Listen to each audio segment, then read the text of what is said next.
Primetime local news, serving the Lakeland and Midwest regions.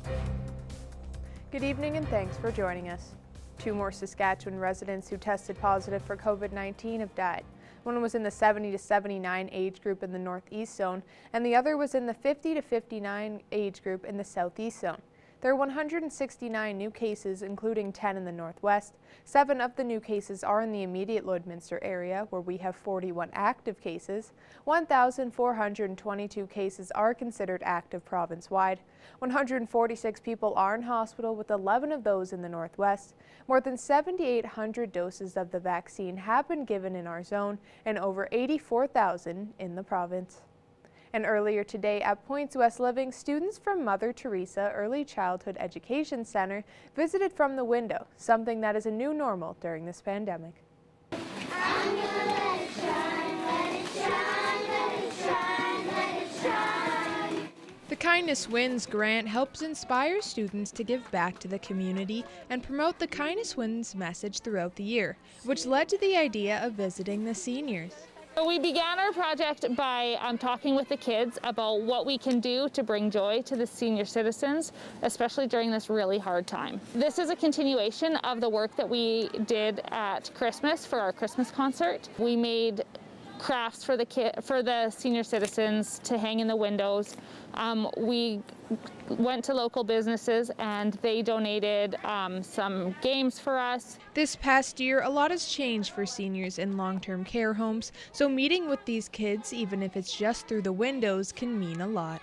One of the main things in this last year with the pandemic is our residents have really been missing children, and we've had so many restrictions on visitors and guests and recreation that kids is the one missing piece in our building. And when they see kids, it just lights up their face. It fills their heart, fills their bucket. It means the world to our residents, and our residents will be talking about this for weeks to come. The students also had a lot of fun giving back and creating these crafts for the seniors.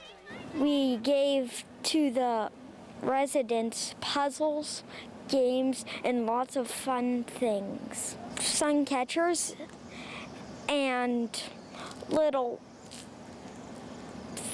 feedings for the birds. I like helping people. More classes also visited Points West later in the afternoon.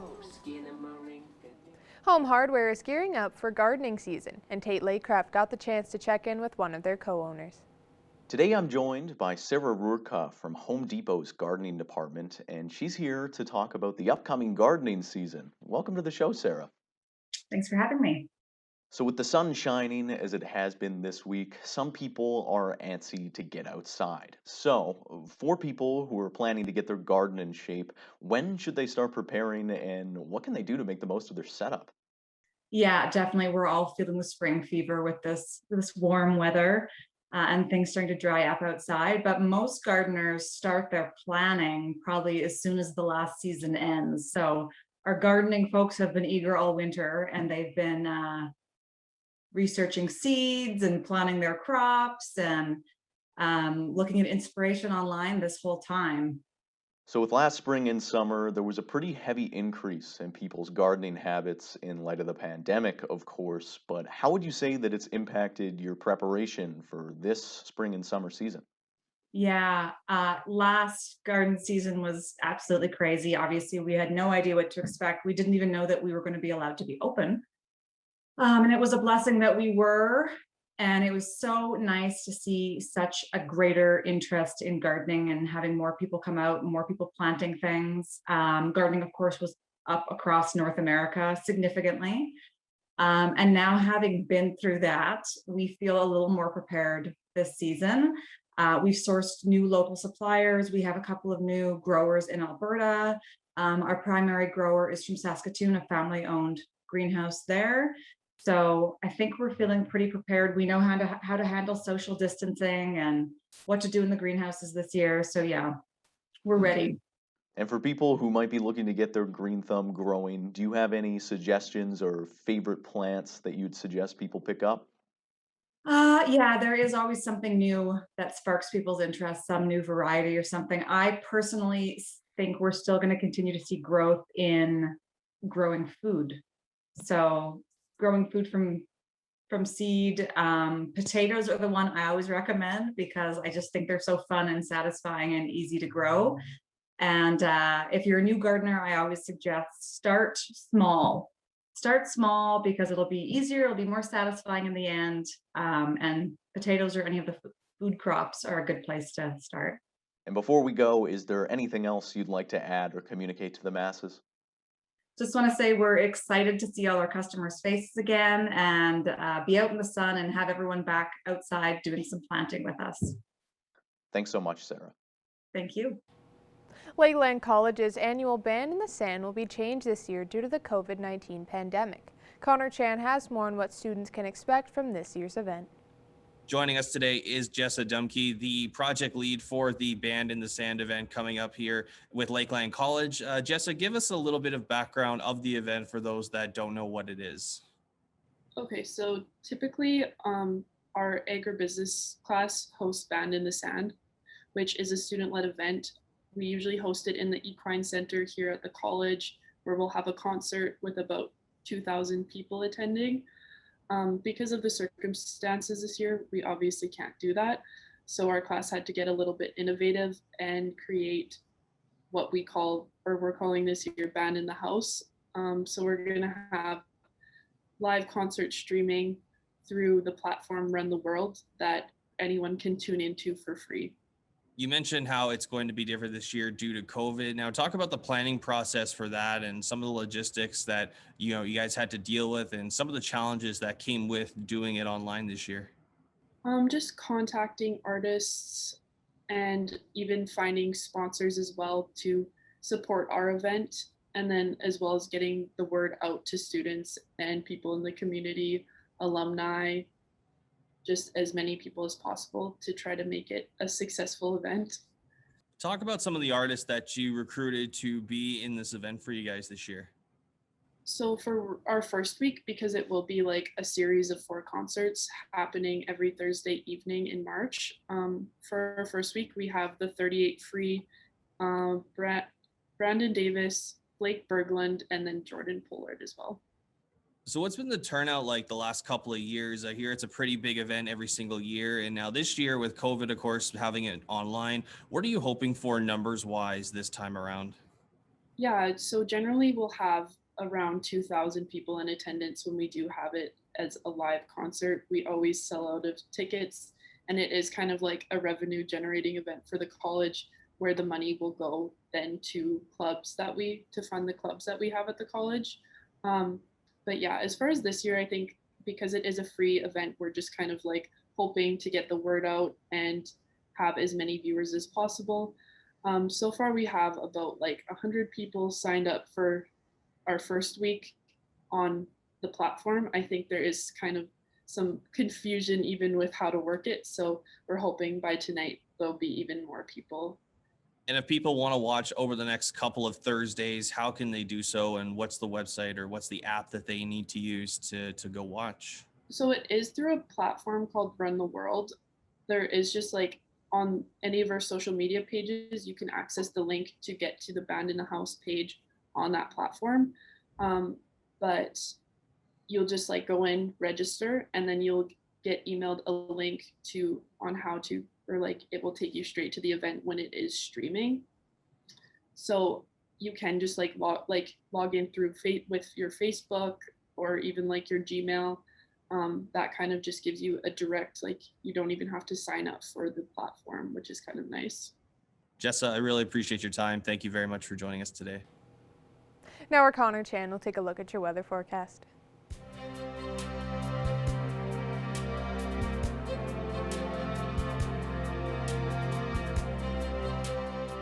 All right, thanks, Jasmine. -1 is what we're seeing outside. Lots of sunshine we saw throughout the day and a few clouds to go along with it. -5 is what we feel with the added wind chill. But as we take a look here at temperatures around the area, still kind of all over the place here. Lots of positive temperatures, though, in our area, Vermilion and Vegreville, both at 2 degrees. We see 3 degrees in St. Paul, 5 up in Lac La Biche, 6 degrees for Cold Lake, so fairly warm for them. 2 degrees in Bonnyville, 6 also out in Edmonton, both Wainwright and Provo sitting at 7 degrees right now, -2 in Maidstone, -3 for North Battleford, and then 1 degree for St. Walburg, 4 in Meadow Lake, and then we see 3 in Green Lake and 5 up in Isle of Cross. So we're just one of those lone places there that have the minus temperatures, as well as Maidstone and North Battleford. Now, as we take a look at temperatures in North Battleford, -7 is what we could see overnight for them tonight, going into -1 tomorrow as the daytime high, with that sun and clouded mix continuing on, and that's going to be the trend for the next few days here. -4 overnight in Cold Lake with some cloud coverage there, going into tomorrow 2 degrees with that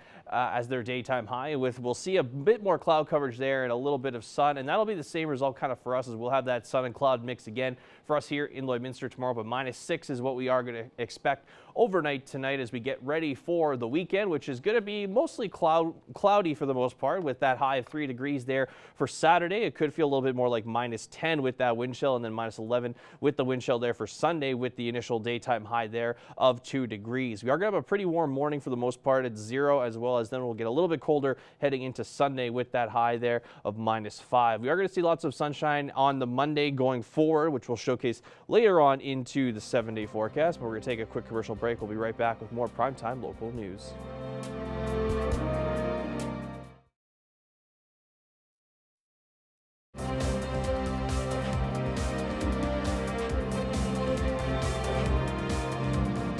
The Good Life Institute in Vermilion are putting on their annual Race of Vermilion in a few weeks, but this year the race will use a virtual format. Jace Mackey has more on how the race had to adapt to keep residents safe. I'm joined today on Primetime Local News with Josh Anderson. We're going to be talking about the Race of Vermilion that's going to be taking place later in this month. It's going to be happening in a virtual format this year. But Josh, before we get into this year's event, can you just tell me a little bit more about the Race of Vermilion in general? So what the Race of Vermilion is, it's going to be, it's hosted on March 20th. It's going to be an event that runs from noon to about 4 o'clock. And typically it's going to be activities that's going to be within the community of Vermilion. It's going to be done at home per se, or it could be done online, but also it's going to be done without activities done through the community. Typically, we're trying to promote businesses around the community. It's obviously through the pandemic, it's been really a tough time for these businesses. We're kind of trying to give back to them, and hopefully that we can kind of buy local. And that way we kind of give back to the community and kind of support them in that way. So in previous years, this was a big thing where people obviously would be racing each other and stuff would be very. Yeah. And this year it's more virtual. Can you kind of just talk a little bit about how things are going to go this year? Yeah, so obviously the previous years we had lots of activities throughout the whole community. Obviously through the pandemic, we're kind of restricted to these type of things, right? Mm-hmm. So we got to do like a virtual format now. So typically everything is going to be submitted through a point selection. So after you've done your activity, you'd send over, like, let's say a picture, for example, have some confirmation on those points. And then that way we know that you actually done the activity, and then you'd acquire points that way. And obviously finish the race in a matter of time that you get all the points, and then you typically win the race for first place. So as you mentioned, it's going to be taking place on March 20th. For people who are interested in registering, how are they able to do so? So if they go on to www.thegoodlifeinstitute.ca, you can go on the online forum there and put your team in that way. And mentioning, just elaborate on that, typically wanted to deal with just your own cohort. So obviously we still have to abide by your pandemic restrictions. So obviously your own cohort, so it could be a family or it could be a bunch of friends, let's say, that live together. And there's no number of members. So you can have as many members as you want, but it has to be, again, from the same family or cohort for that matter. And is this something that people from around the area can take part in? So someone from Lloydminster can take part in this race? Typically, yes, but in the other way you got to look at it, we have lots of activities that they have to be in Vermilion, because we have lots of activities that have to go to businesses, because that's typically what we're trying to promote too, is these businesses, so they'll have to be in Vermilion to do it. And can you just tell me a little bit more about the Good Life Institute? All right, so the Good Life Institute obviously is trying to get everybody to interact within the community, try to promote businesses, and try to do it in like a fun manner. So obviously we have about 5 different events. So we have a love event.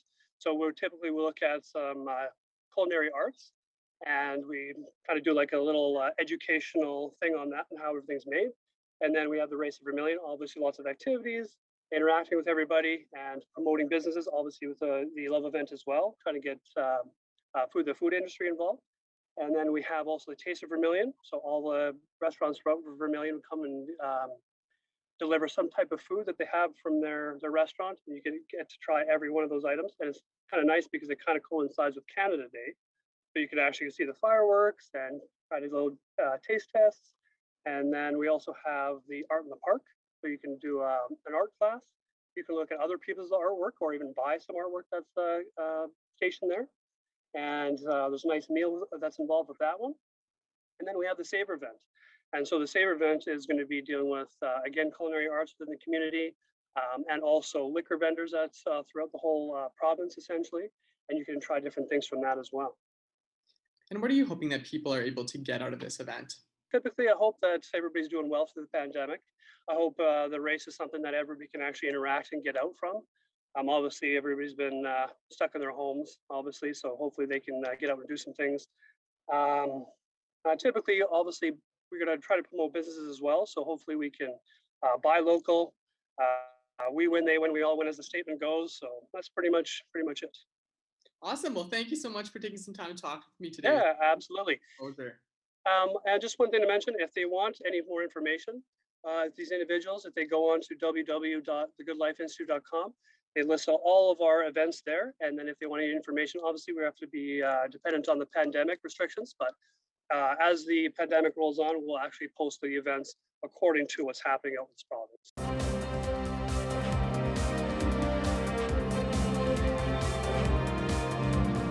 Welcome back. 10 agriculture groups across the country have launched the Agriculture Carbon Alliance, teaming up to lend their voice to best environmental practices in the future. Eric Bay has more.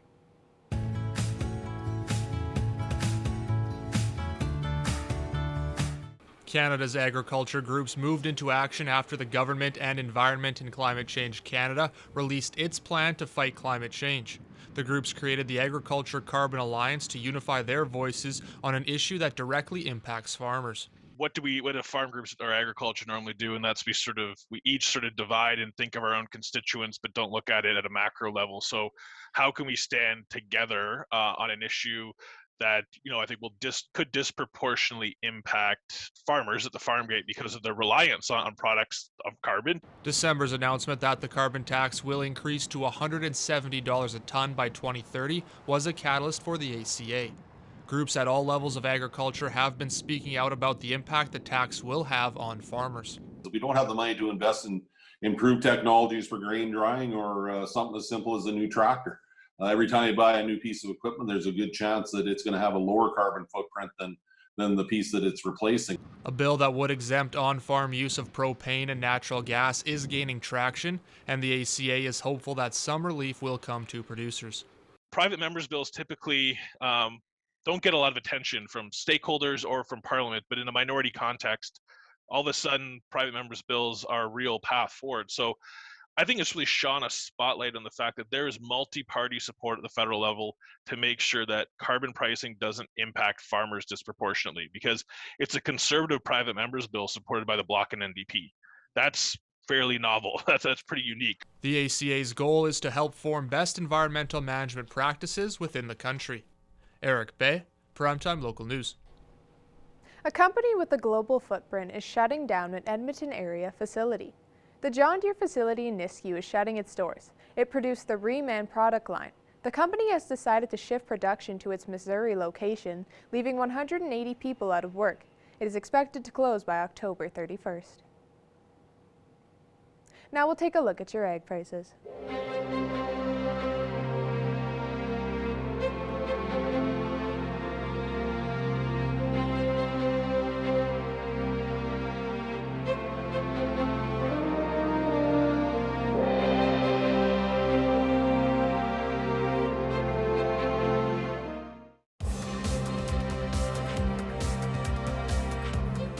The Lloydminster Minor Hockey Association is welcoming people back into rinks. Evan Kenny has more with the LMHA's general manager on what protocols will be in effect. I'm pleased to be joined now by Dean Stark, the general manager of the Lloydminster Minor Hockey Association. Dean, thank you for taking this time and chatting with me. Today, we're just going to be talking a little bit about, hockey coming back here in Lloydminster as the LMHA have announced that hockey is starting to return. I guess, Dean, just first and foremost, what's going through your guys' mind? It's got to be a pretty exciting time there at the LMHA. Yeah, you're 100% correct, Devin. I'll sum it up this way for you. 2 nights ago, I'm walking out of the office, overlooking the arena. I see a little U7 player celebrating a goal he scored on his coach, wearing his Sidney Crosby jersey, and pumping his arms in the air. And I think that pretty much tells you exactly how much the kids missed it and how important it is to them. And now, Dean, as you mentioned, players are now on the ice. Can you just take us through a little bit of a timeline from now until the future, what hockey will look like for Lloydminster here? Well, from where we're at right now, Evan, we just started what we call a development season. The intent of that season is to run for 6 weeks and take us right up till the Easter break.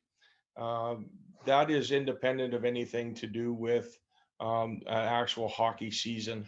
So the official hockey season has been canceled. That was some time ago, but the decision was made that the membership still showed interest to get back on the ice. So we went forward with a development season. We have, including our Lloydminster Elite Division hockey players, we have probably somewhere in the neighborhood of about 430 participants, right from U7 right up to our U18 program. Now, Dean, what kind of, I guess, changes could people be seeing? Obviously, before Christmas and I guess in the fall of 2020, when things kind of came back, there were obviously restrictions. Will things be looking similar or slightly changed? I guess, can you just sort of tell me a little bit about that? Well, where we are right now is, as most of your listeners are probably aware, we follow the Saskatchewan health orders here in Lloydminster, being a border city. So although we're governed by Hockey Alberta, we're following rules, which includes right now wearing masks on the ice and staying socially distanced for those development skates. We're really hoping to see by next fall, when we come back to minor hockey, that the masking requirement is gone. We're not going to have to be social distanced. Even if we're going to have to stay similar to how we started last year in a cohort type situation, at least that allowed our players to do one-on-one battle drills, get involved in gameplay, and not have all these restrictions on them. So we would like to be there in the fall. I think a lot's going to depend on vaccinations and some of the stuff that comes out of the governments talking about herd immunity and so on. But we're hopeful that we can progress in the next 4 months and be in a situation that was as good or better than last fall. And now, Dean, after looking on the LMHA website there, I saw that, rinks will be allowing spectators. I guess, can you just take us through, how many different people will be allowed in and at the rink this upcoming year? Yeah, you're right, Evan. There's a spectator limit for the facilities to follow their Saskatchewan health orders, and that number is right now capped at 30. And then in between each session or each skating session, we need to have a minimum 15-minute break for the city staff to do a proper cleaning of the spectator area before the next set of spectators comes in. So really right now we are capped at that 30 limit for spectators in the actual arena. On the ice right now, the rules are 8 skaters and a goaltender can participate on one half of the ice as long as there's a barrier. So for our younger age groups, we're skating with Lloydminster minor hockey boards in the middle of the ice, and we have 2 groups out. For our older groups, they're skating in groups of 9 or 10 if they have 2 goalies, and they're skating full ice. And we don't have any restrictions on the number of coaches. So really our on ice participation is somewhere in the neighborhood of about 12 participants for the older group, and maybe 24 for the younger group if they're sharing the ice. So now the sheet of ice gets cleaned and also the stands at the same time. Kind of works out well there then. I guess so, yeah. When we're Zamboning on the ice, we're cleaning and disinfecting above the ice surface, yes. Well, Dean, exciting stuff, and hopefully we can be hearing some more good news in the near future. This was Dean Stark, the general manager of the Lloydminster Minor Hockey Association.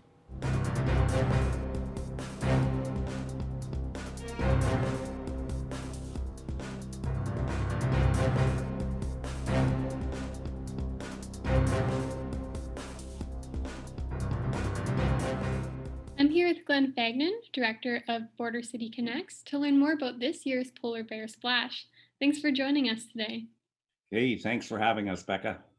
So to start, for anyone who may not know, what is the Polar Bear Splash, at least in a typical year? Yes, well, this is going to be actually our 4th annual Polar Splash, and traditionally, what we do is we're set up.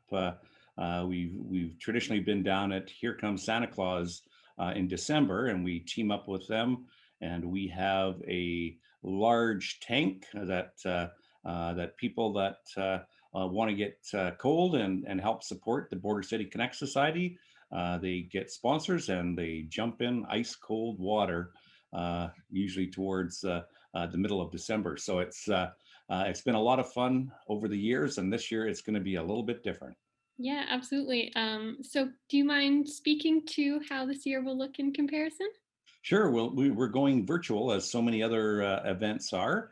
And this one here is going to be unique. We're going to be starting here, anytime this week. We'll have our website up with the registration and all the information.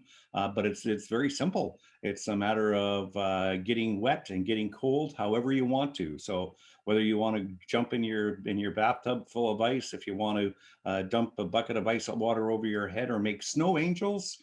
It's whatever you want to do, and we encourage to use the imagination, of course, to stay safe, but to use your imagination to come up with whatever you want. And we would love for you to videotape that or take a picture, and we're going to be posting it up on our Facebook page, and we will have some prizes that we stop the competition on the 26th of March, and April 1st. We will be judging for a couple of days, and then April 1st, the winner of the best costume will be announced, highest money raised. We've got 3 or 4 different categories.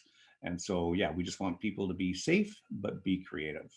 Perfect. And where does the money fundraised go to? This goes to Border City Connect Society. We don't have it earmarked to anything. It's really for our general operations. We've got 6 different divisions. And certainly, we've felt the crunch here of the pandemic, and the general slowdown overall. So yeah, this is just going to keep us afloat and to keep our programs going. Awesome. So how important was it for you to find a way to keep this event going, and what does the Polar Splash mean to you? Well, it's very important. The Border City Connects was the handy van for a number of years, and we changed the name just due to the fact that we had the different formats and different divisions. So the handy van is actually 40 years old this year in 2021. So this keeps we're able to transport some of the less fortunate in our community around, and do all kinds of things within the community for those that need transportation. And so this is what it's all about. It's just strictly for the community and for our community members to keep them mobile. Awesome. And how are you hoping the community responds to this version of the Polar Bear Splash? Well, we'd love to have a good cross section that will sign up and be a participant, and we'll also get some sponsors. We're asking for each, anybody that signs up to try and raise $200, and we'd like to have hundreds of participants. And that's everything from business to community members, and I mean all ages, seniors, school kids. I mean, seniors can get wet and cold just by doing something simple. So we just want to have a lot of fun and encourage everybody to participate. Absolutely. Well, thank you so much for speaking with us today, Glenn. I appreciate it. Thank you.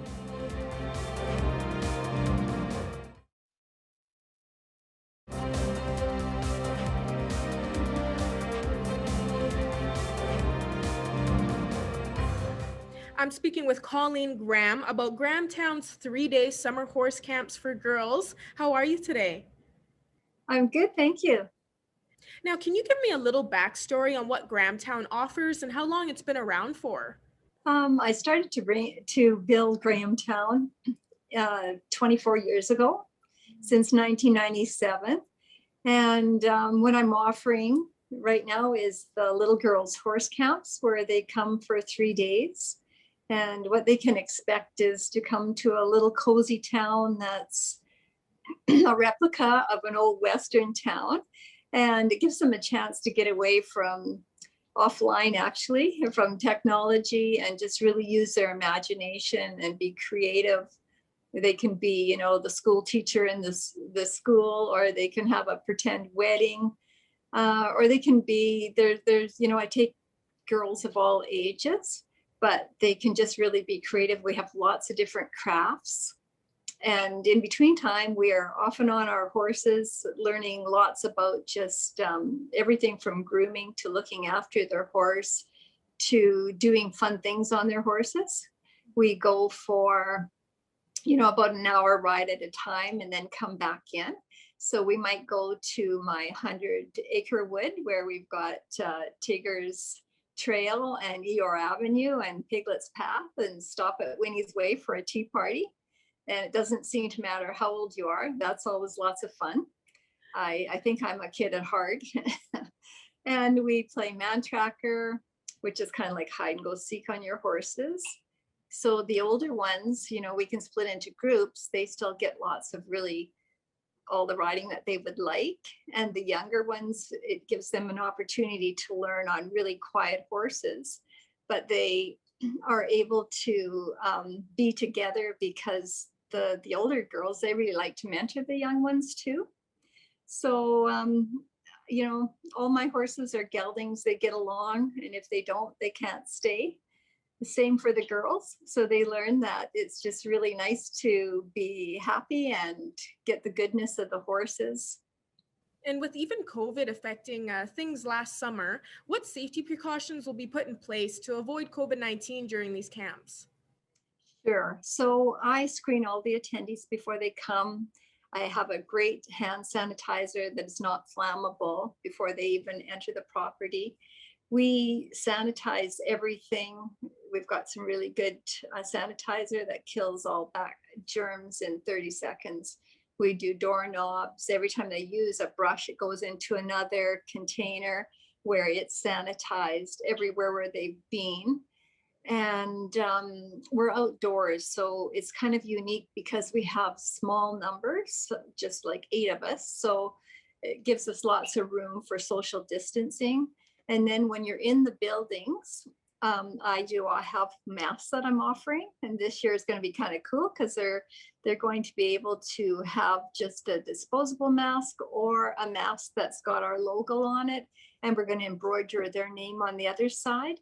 So when they are in the buildings, we can have all the doors open all the time too, because there's lots of airflow and lots of fires going outside.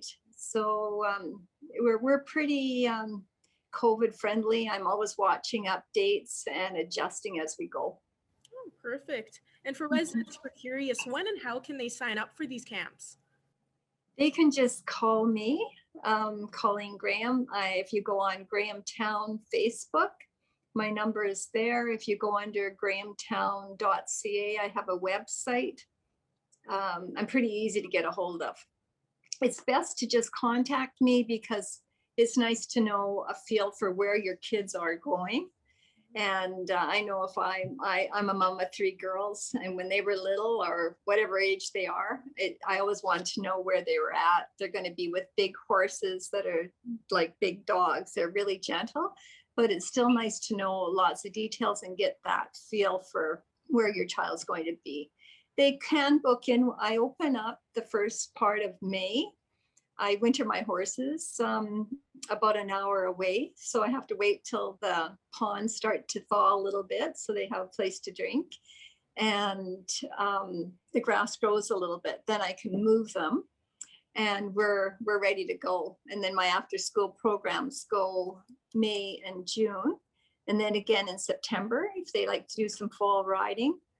In between times, we do the horse camps, birthday parties, trail rides, staff parties.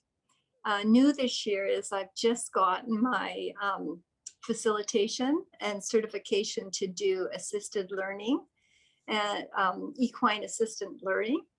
It's super cool because it's going to take in a bigger compass of people that want to enjoy horses without riding them, because the horses become our teachers. And we go through different stations and props, and the horses reflect back to us how we're showing up. So it's really neat because it shows us, you know, different life skills that we might want to start to work on to be our fullest potential. And is there anything else you'd like to add for residents to know about? Just that the new this year also, I'm offering a ladies authentic you workshop and retreat where they can come for overnight. You know, as women and as moms, we don't always take that self-care, but it's something that they can do. And the ones that do want to ride can book in the evening for a ride. So I have 4 dates set aside for that, 2 in July and 2 in August, that they can sure call and ask me about.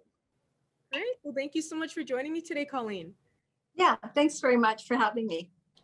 All right, taking one last look here at your weather forecast. We're going to see some warm temperatures this weekend, 1 degree tomorrow with some sun and cloud mixes there, not minus 3 degrees there for Saturday, some cloud coverage coming through, as well as into Sunday at 2 degrees, 0 on Monday with the sun coming back out, -4 on Tuesday as we start to get a little bit colder in midweek there, -3 on Wednesday, and then -5 on Thursday with some clear skies ahead. Thank you for joining us on Primetime Local News. Have a great night.